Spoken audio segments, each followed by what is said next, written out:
Bonjour et bienvenue à Finance 360 avec Alex Demers. Aujourd'hui, nous sommes mardi le 13 septembre 2022 et nous sommes rendus à l'épisode 121 du podcast. Aujourd'hui, je vais commencer à faire un petit retour sur les données macroéconomiques. Donc, comme vous le savez, mercredi passé, c'était là que la Banque du Canada a augmenté son taux directeur de 75 points de base. Donc, on est rendu à 3,25% pour le taux directeur au Canada. Et pour votre information, pour voir les répercussions d'une augmentation des taux d'intérêt, ça prend environ 6 mois pour concrètement voir les conséquences sur l'économie. Donc, présentement, on commence à peine à constater les répercussions des premières hausses des taux d'intérêt. Donc, la semaine passée, comme données, on a reçu également le taux de chômage au Canada.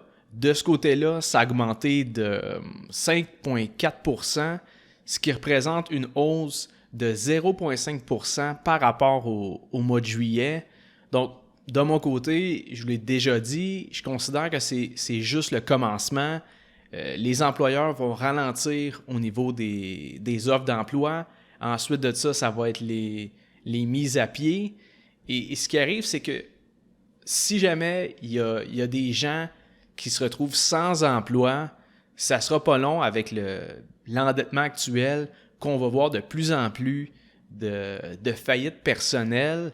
D'ailleurs, si on regarde du côté des données du bureau de syndic Raymond Chabot, on peut voir que déjà là, c'est déjà commencé.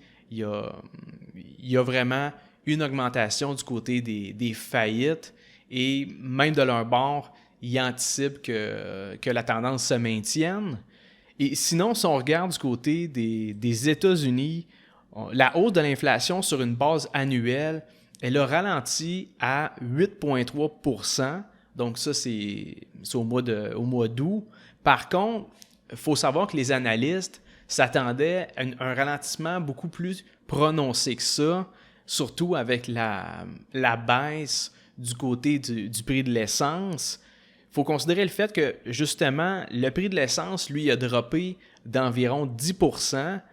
Donc, en gros, c'est ça qui a tiré l'indice des prix à la consommation vers le bas. Mais même avec la chute du pétrole brut, on se retrouve quand même avec un niveau d'inflation à 8,3%. Là-dedans, il y a la nourriture qui a continué d'augmenter. Si on regarde du côté des données de l'IPC, on peut voir que sur une base annuelle, le prix de l'épicerie a augmenté de 13,5%. Et les prix continuent aussi d'augmenter du côté des véhicules neufs, du logement, et des frais hospitaliers. Tout ça continue sa hausse. Fait que c'est sûr qu'avec ces chiffres-là, c'est sûr et certain que la Fed va augmenter son taux directeur la semaine prochaine. C'est mercredi le 21. Et on s'attend à ce moment-là à une hausse de 75 points de base, mais ça pourrait être une augmentation d'1%. Et je serais pas surpris non plus. Et c'est pour ça que ce matin, si on regarde les indices boursiers, c'est tout dans le rouge. Comme je vous dis, le marché, il s'attendait à un niveau d'inflation plus bas que ça. Et à ce moment-là, les investisseurs pouvaient penser que la Fed allait pouvoir arrêter ou du moins ralentir les hausses des taux d'intérêt. Ça aurait été le fun, mais comme je vous dis, je pense pas qu'on est rendu là. D'après moi, le taux directeur aux États-Unis et probablement au Canada, c'est très interrelié ces deux banques-là. Dans les deux cas, je considère que le taux directeur va devoir monter autour de 4 ou 5% pour être en mesure de vraiment stopper la hausse des prix. Et si vous me demandez, est-ce que tu penses que avec la hausse des taux d'intérêt, c'est possible qu'au Canada et aux États-Unis, on se retrouve en récession? Ben, est-ce que le ciel est bleu? Pour moi, c'est 1+1 avec le niveau d'endettement qu'on a actuellement, autant au Canada qu'aux États-Unis. on ne peut pas s'en sortir sans un gros ralentissement économique du fait que les taux d'intérêt, ça a une répercussion un peu partout dans l'économie. Et dès qu'il y a un ralentissement, on s'attend à des coupures de postes. Et en ce moment, on n'est pas en mesure de survivre, de payer ses bills, de payer ses factures, de payer ses prêts si on a une coupure au niveau de nos revenus. Donc, c'est ce que j'anticipe prochainement. Et là, dernièrement, avec la chute des prix des actions, le monde veut savoir à quel prix ou à quel moment ça serait le meilleur temps pour acheter. Est-ce qu'on devrait attendre ou est-ce qu'on achète tout de suite? Et je l'ai déjà expliqué 100 fois. Dans ce cas-là, quand on ne connaît pas l'avenir, qu'on est dans un marché baissier ou du moins qu'on se retrouve plus ou moins près d'une tendance baissière, c'est toujours intéressant de faire de l'achat périodique, donc d'acheter avec des sommes équivalentes sur une base régulière, que ce soit à chaque 2 semaines ou à chaque mois. Mais c'est une réponse qui est plate, mais reste que c'est la façon de faire. Mais aujourd'hui, ma réponse va plus bifurquer vers un autre sujet. En fait, c'est plus de vous faire réaliser que votre actif le plus rentable, il faut être conscient que ce n'est pas vos placements, ça ne sera pas non plus votre maison. Votre actif le plus rentable, c'est votre capacité à générer des revenus. Donc, ce qui est le plus payant, surtout dans la vingtaine ou dans la trentaine, c'est les revenus que vous êtes capable de produire en travaillant. Parce que, je vous donne un exemple, mettons que vous avez un 100 000 de collé, puis que cette année-là, vous faites un rendement de 20 %, bien, vous allez chercher 20 000 $. Mais on s'entend que oui, c'est du revenu passif. Oui, si tu le laisses dans ton compte pendant 20, 30, 40 ans, tu vas bénéficier du rendement composé, puis tu vas te retrouver à être millionnaire à 60, 70 ans. Mais en attendant, tu vas générer pas mal plus par année en allant travailler, que ce soit comme employé ou comme travailleur autonome.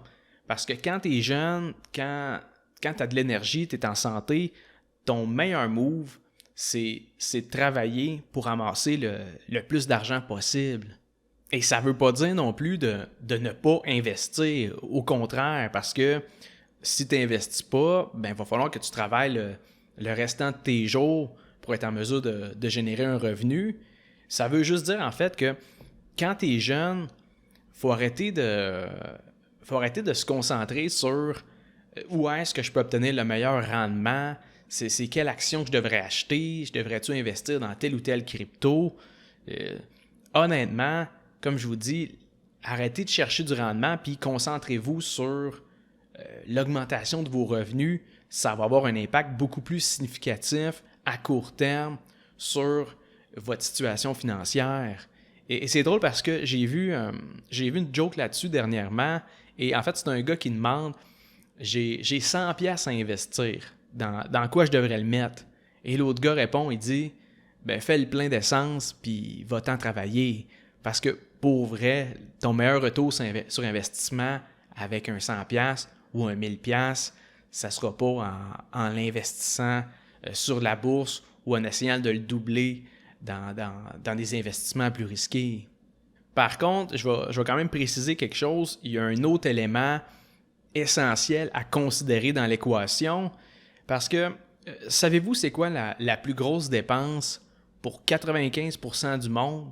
Savez-vous qu'est-ce qui vous coûte le plus cher? Et non, c'est pas votre voiture, c'est pas votre logement, c'est pas votre épicerie non plus. Ce qui vous coûte le plus cher, c'est les impôts que vous payez à chaque année. C'est ça qui vient gruger le plus vos revenus. Si on prend le salaire moyen au Québec, on parle d'un revenu de 55 000 $ par année.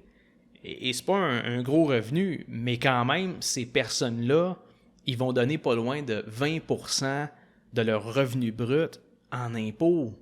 Je veux dire, ça représente une dépense qui est très significative au bout de l'année. Et pour vous donner un autre exemple concret, moi, en 2021, j'ai payé pas loin de 40 000 $ juste en impôts. Et ça, c'est seulement du côté personnel. Donc, le salaire que je me suis versé à partir de mon entreprise. Donc, je ne calcule même pas les impôts que j'ai payés avec ma business. Et c'est pour ça que, dans la vie, rapidement, il faut que tu trouves des manières légales de réduire l'impôt annuel que tu vas devoir payer. Et il y a diverses stratégies pour faire ça. Et là, encore une fois, des stratégies légales. Je ne parle pas d'aller travailler au noir pour son oncle. En partant, ce que vous pouvez faire si vous voulez travailler et payer moins d'impôts, c'est de devenir travailleur autonome. Et parce qu'à ce moment-là, vous pouvez réduire des dépenses de votre revenu imposable. Encore une fois, je vais vous donner un exemple hyper simple. Imaginons quelqu'un qui est préposé à l'entretien. Donc, sa job, finalement, c'est de nettoyer telle ou telle place. Bien, lui, il aurait tout avantage à partir à son compte, devenir travailleur autonome, donc une entreprise individuelle. Tu fais juste t'enregistrer sur le registre des entreprises. Tu peux appeler ça entretien de mers enregistré. Puis là, tu es rendu travailleur autonome. Ça, ce que ça donne comme avantage, c'est que, dans ce cas-là, tu peux aller travailler pour plus qu'un employeur. Tu n'es pas limité à juste une place. Et 2, au lieu de te faire verser un salaire de 22 piastres de l'heure, ben, tu peux y facturer 27 piastres de l'heure. Puis en plus, tu vas déduire des dépenses. Fait que ça peut être des dépenses comme tes frais de transport, ton essence pour ta voiture, ce côté-là pour te rendre à ta job. Et aussi, par exemple, ton paiement de cellulaire pourrait être une dépense liée à ton entreprise. Tout ça pour dire qu'un employé, ça ne peut pas faire ça. Pendant qu'il s'en va à sa job, il n'est pas payé. Son cellulaire, il le paye, mais avec son revenu net, là, après les impôts. Et pourquoi, si vous êtes travailleur autonome, vous pouvez charger plus cher que le taux horaire que vous auriez en tant qu'employé? C'est parce qu'un employeur, quand ça engage un employé, ça a des obligations légales. Donc, il doit vous payer 22 piastres de l'heure, plus il doit cotiser à votre RRQ, qui est le régime des rentes du Québec, il doit cotiser au RQAP, il doit cotiser aussi pour vos primes d'assurance-emploi. Il y a un paquet d'autres obligations que juste payer votre taux horaire. Tandis que si vous êtes sous-traitant, premièrement, il n'y a pas besoin de vous fournir une assurance collective.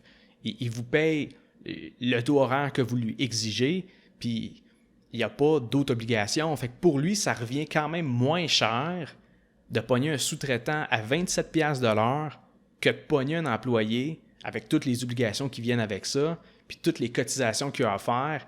Pour lui, c'est avantageux d'aller vers de la sous-traitance. Et comme je vous dis, de votre côté aussi, parce que, 1, vous allez augmenter vos revenus, et de 2, en même temps, vous allez pouvoir déduire un paquet de dépenses. Puis sinon, si vous faites plus que 100 000 ou 150 000 par année, avec ces revenus-là, ça commence à être intéressant d'aller s'incorporer, donc avec un avocat ou un notaire, avoir une société par action, donc une compagnie incorporée. À ce moment-là, ce qui arrive, c'est que les bénéfices qui restent à l'intérieur du compte de l'entreprise, que vous n'allez pas vous verser, bien, ces profits-là sont pas mal moins imposés que si vous les aviez reçus comme un travailleur autonome. C'est-à-dire que, je donne un exemple, il reste 100 000 dans le compte de l'entreprise, 100 000 que vous n'avez pas besoin de vous verser au personnel. Ce 100 000-là va être imposé à 19 %. Dites-vous que si je prends ce 100 000-là, puis que moi je me le transfère au personnel dans mon compte chèque, à ce moment-là, c'est un revenu imposable qui va être imposé à un taux marginal d'environ 47 %. Donc, il y a une grosse différence entre le 47 % au personnel versus le 19 % pour l'entreprise. Mais comprenez bien que c'est un report d'impôt, dans le sens que faut qu'elle reste à l'intérieur de l'entreprise pour profiter du taux d'imposition plus bas, mais la minute que vous le versez au personnel, là, c'est sûr que vous allez t'imposer ce revenu-là selon votre braquette d'impôt. Et il y a une autre chose intéressante avec une entreprise qui est incorporée, et c'est la vente de son entreprise, donc de ses actions à une autre personne, parce que ce type de transaction-là, c'est exonéré d'impôts jusqu'à tel montant. Donc, je vais vous donner le vrai montant, là, c'est-à-dire que si moi, j'ai une compagnie, puis je décide de vendre mes actions, bien jusqu'à 892 000 $, c'est un gain exonéré d'impôts. Autrement dit, si je vends ma business pour 800 000, c'est un 800 000 dans mes poches. Je ne vais pas payer d'impôts sur cette somme-là. Par contre, il faut comprendre que c'est un montant à vie. Ça veut dire qu'une fois que vous avez atteint le 892 000 en vente d'actions, si vous vendez un autre business 2-3 ans plus tard, bien, vous allez être imposé sur ces gains-là. C'est une exonération d'impôt qui est valide jusqu'au maximum le montant que je vous ai dit.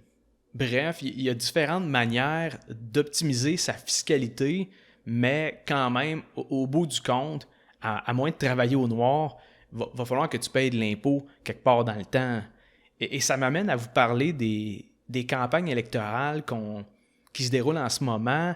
Et je ne rentrerai pas dans un débat politique, ce n'est pas l'objectif du podcast. La seule chose que je veux vous parler par rapport aux élections, c'est que on entend un paquet de promesses présentement des différentes parties, mais grosso modo, d'un bord, on parle de couper les impôts puis de réduire une taxe sur telle affaire, mais en même temps, de l'autre bord, on propose des aides aux familles puis des crédits d'impôt. Mais il faut comprendre que au niveau du budget gouvernemental, c'est pas possible de réduire les revenus du gouvernement, donc les impôts, ce qu'on vient chercher aux particuliers et aux entreprises, et en même temps augmenter les dépenses. Peu importe pour qui vous votez, gardez en tête que le seul moyen de payer moins d'impôts sans tomber dans un déficit budgétaire, c'est de couper dans les dépenses gouvernementales. Donc, ça peut être de couper des fonctionnaires, ça peut être de couper dans la taille du gouvernement, c'est les différents départements qui gèrent, mais autrement, il va manquer d'argent quelque part, dans le sens que il va falloir que le gouvernement se finance avec des dettes. Donc, on retourne dans le même processus que la Banque du Canada imprime du cash pour financer les dépenses de l'État. Fait que pour résumer un peu l'épisode d'aujourd'hui, du côté macroéconomique, avec les données du chômage, les données par rapport à l'inflation, c'est sûr que de mon côté, je m'attends que pour les prochains trimestres, l'année 2023, on soit encore dans un environnement économique précaire. Donc, on va voir un peu plus les répercussions de l'augmentation des taux d'intérêt. Et si on regarde du côté des investissements, tant qu'à moi, il n'y a rien qui presse.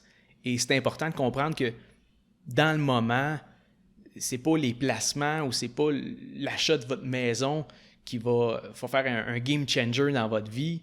Il y a beaucoup de monde qui mettent trop de l'accent sur quand est-ce que je devrais investir, à quel prix, puis je devrais-tu attendre, je devrais-tu faire tel move, j'achète-tu ma maison tout de suite ou j'attends que le marché immobilier il crache. Il n'y a pas vraiment... c'est très difficile de se timer avec tout ça. Et deux, je pense que les gens devraient davantage se concentrer sur le côté, la colonne des revenus, comment personnellement vous allez être en mesure d'augmenter combien ils rentrent dans votre compte de banque, dans les ventes de votre business.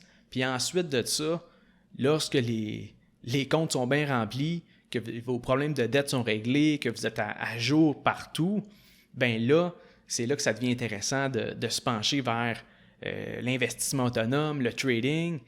Mais sinon, autrement, on se concentre sur les revenus. C'est vraiment votre capacité à générer du fric qui est un game changer sur le long terme.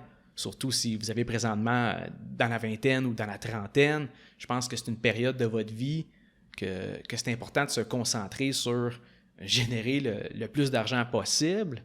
Et pour finir, évidemment, c'est important aussi de comprendre la fiscalité au Québec, comment ça marche, les différents taux d'imposition, les comptes à l'abri de l'impôt, donc les comptes enregistrés comme le CELI, REER, le régime d'épargne-études, mais aussi les avantages d'être travailleur autonome, de devenir un sous-traitant au lieu d'être un employé, et aussi, évidemment, pour ceux qui sont déjà à leur compte, de savoir quand est-ce faire le step pour s'incorporer, pour bénéficier de d'autres avantages fiscaux et, encore une fois, comme je vous dis, la vente de votre business potentiel qui pourrait être un gain exonéré d'impôts parce que, comme je vous dis, votre plus grande dépense pour la majorité du monde, c'est l'impôt que vous payez au gouvernement à chaque année.